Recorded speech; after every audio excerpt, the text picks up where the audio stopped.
আজকে একটা এমপ্লিফায়ার তৈরি করবো, সেটা হচ্ছে 5200 ট্রানজিস্টর দিয়ে। এটার সাথে লাগবে 100 ইউএফ 25 ভোল্টের একটা ক্যাপাসিটর, আর লাগবে একটা 1K রেজিস্টর। এ পর্যন্তই আইটেম। আমরা দেখেন এখানে কি করতেছি।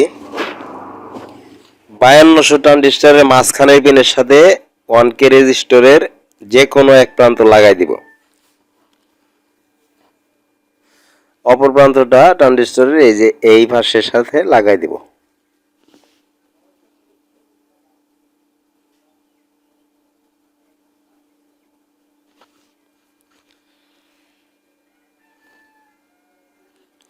ঝালাইটা করে নেই। এরপর 100 ইউএফ যে ক্যাপাসিটর নিছি সেটার যে প্লাস, এই প্লাসটা আমরা এই ট্রানজিস্টরে যে এই প্রান্তের সাথে লাগাবো।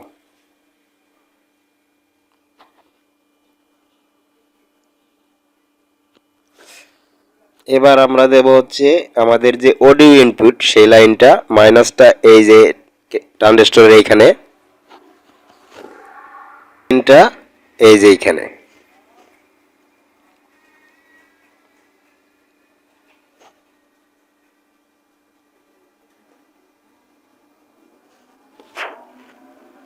তারপরে যে আরেকটা প্লাস থাকবে সেটা এই যে এই ক্যাপাসিটরের মাইনাস প্রান্ত যে ছিল এখানে লাগাবো।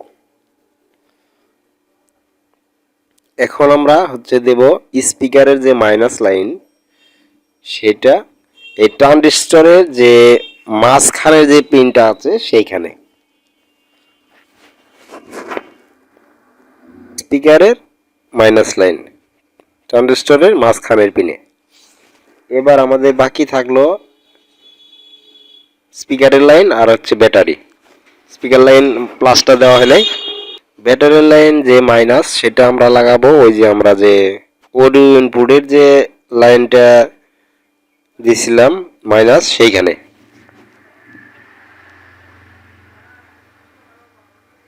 Battery minus.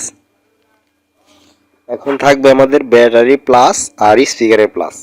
এখন স্পিকারের প্লাস আর ব্যাটারি প্লাস দুইটা কানেকশন একত্র করে দেব। স্পিকারের প্লাস ব্যাটারির প্লাস। তো আমাদের কিন্তু লাইনটা এই পর্যন্তই। এই যে দেখেন লাইন আসছে।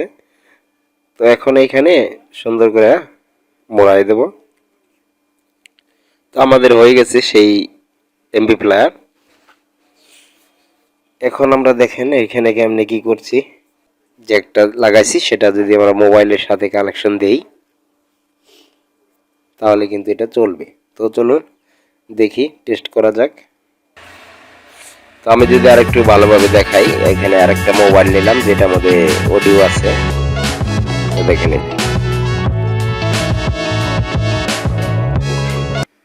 খুব সুন্দরভাবে চলতেছে। তো আপনারা করবেন কি, এখানে একটা হিট সিঙ্ক লাগাই নেবেন। আমি আমার কাছে এটা ছিল, আমি এটা লাগাচ্ছি। আপনারা এর চেয়ে ছোটো হিট সিঙ্ক লাগালেও হবে, তাহলে এটা চলবে।